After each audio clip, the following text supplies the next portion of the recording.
तो ये चर्चा तो उस हड़ताल पर होनी चाहिए जिसकी वजह से स्वास्थ्य सेवाएं ठप हैं, लेकिन इसमें राजनीतिक एंगल इसीलिए आ गया है क्योंकि महासमुंद में पहुंचे हुए थे टीएस सिंहदेव और उसके बाद उन्होंने जो बातें कही उससे ऐसा लग रहा है कि हार के कारण पर ज़्यादा विषय केंद्रित हो गया है। तो जहां ये बात टीएस सिंहदेव ने कही वहां मौजूद थे अमरजीत चावला जी, उनसे समझने की कोशिश करते हैं कि कांग्रेस का एंगल क्या था। कांग्रेस इस वादे को पूरा नहीं कर पाई इसलिए हार गई, तो वो बताना चाह रही है कि जो भी वादा पूरा नहीं करेगा वो हारेगा, या फिर ये मजबूरी बताना चाह रही है कि हम हार गए क्योंकि हम पूरे वादे पूरे नहीं कर पाए।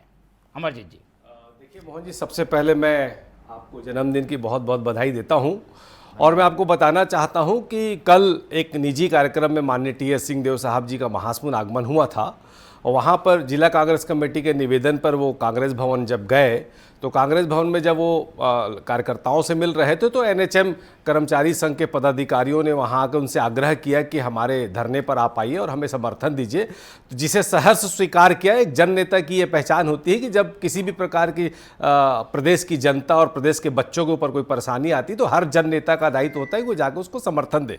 उस कार्यक्रम में जाने के बाद जब सारी चीज़ें सामने आई तो वहाँ पर माननीय टीएस सिंहदेव जी ने इस बात को स्वीकार किया कि निश्चित तौर पर हमने भरसक प्रयास किया था कि हम आपकी मांगों को पूरी कर सके, पर उसमें न्यायालय की भी कुछ कठिनाइयां आ रही थी, कुछ वित्त विभाग की कठिनाइयां आ रही थी, तो बहुत सारी मांगों को हमने पूरा किया पर ये वाली मांग हम पूरी नहीं कर पाए, जिसका हमें अफसोस है। ये सामान्य सी बात थी पर उसको लेकर पूरे छत्तीसगढ़ में मैं कल से देख रहा हूं लगातार इस प्रकार का हवा बनाया जा रहा है भारतीय जनता पार्टी के द्वारा कि जैसे कोई बहुत बड़ा गुनाह हो गया। आप मुझे एक चीज बताइए मोहन जी, क्या हम सच ना कहें, सच को स्वीकार ना करें, फिर भारतीय जनता पार्टी और हम में क्या अंतर रह जाएगा? भारतीय जनता पार्टी लगातार झूठ बोलती है और वो झूठे घोषणा भी करती, झूठे वादे भी करती, फिर उसे पूरा नहीं करती क्योंकि वो वोट चोरी करके सरकार बनाती है, इसलिए उन वादों को पूरा करने में उनको जरा भी हिचक नहीं रहती और वो वादे पूरे नहीं करती। यही उनमें और हमारे में फर्क है, इसीलिए ये परिस्थितियां निर्मित हुई। आगे मैं आपको बताना चाहूंगा कि देखिए क्या होता है, जैसे मोदी जी की गारंटी थी और सुशासन का त्योहार मनाने के बाद इन्होंने लगातार कई वादे किए, चाहे केंद्र की बात हो चाहे प्रदेश की।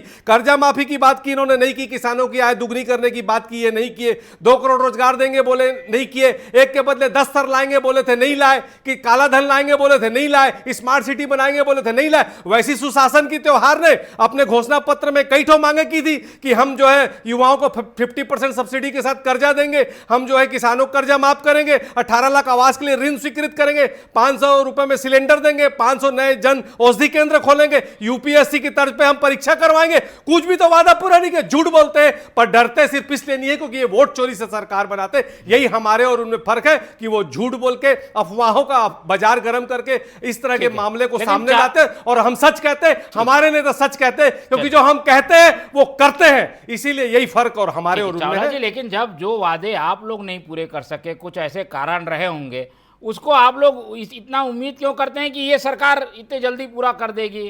भाई कुछ न कारण होगा। 5 साल में जो वादे आप पूरे नहीं कर पाए, क्योंकि काफी टेक्निकल मामला भी था ये, उस वादे को आप लोग उम्मीद करते हैं ये सरकार जल्दी से जल्दी। मोहन जी देखिए, पिछले 20 महीने में लगातार पटवारी संघ भी हड़ताल कर रहा है, आंगनबाड़ी के सहायिका कर्मचारी भी हड़ताल कर रहे हैं, तहसीलदार संघ के अध्यक्ष ने स्वयं मंत्री पर रिश्वत लेने का आरोप लगा दिया, स्वास्थ्य मंत्री जो है वो स्वास्थ्य सेवाओं का जायजा लेने के बजाय दारू दुकान में घूम रहे हैं। पिछले 15 साल के पाप धोते धोते हमने जो सरकारें चलाई वो 15 साल के पाप, कर्ज और 2 साल के कोरोना महामारी के बाद भी हमें जो 3 साल का अवसर मिला था उसमें हमने जो वादे किए उसमें 96% वादे हमने कर्जा माफी के, समर्थन मूल्य के, 67 वनोपज खरीदने के, कौशल्या माता का मंदिर बनाने के, राम वनगमन पथ बनाने के, आत्मानंद स्कूल के, बिजली बिल हाफ करने के, छोटे भूखंड की रजिस्ट्री करने की, हमने तो सारे वादे पूरे किए। रमन सिंह की सरकार 15 साल में क्या कर रही थी? चीट फंड कंपनियों का ऑफिस खुलवा के छत्तीसगढ़ को कर्ज में डुबोने का प्रयास कर रही थी, बीमा कंपनियों से साठगांठ करके फसल बीमा के नाम से किसानों को लूटने का काम कर रही थी। यही विष्णुदेव की सरकार कर रही है, सुशासन त्योहार के नाम से छत्तीसगढ़ को ठगने का काम कर रही है। चावला जी, और कुछ तो रही होंगी मजबूरियां, यूं ही कोई बेवफा नहीं होता, कुछ कारण रहे होंगे तभी ये वादे पूरे नहीं हुए, लेकिन चेता जरूर दिया है बीजेपी को आप लोगों ने, क्योंकि ऐसी बात कहना कि भाई हम हार गए क्योंकि हमने वादे पूरे नहीं किए डराता होगा बीजेपी को।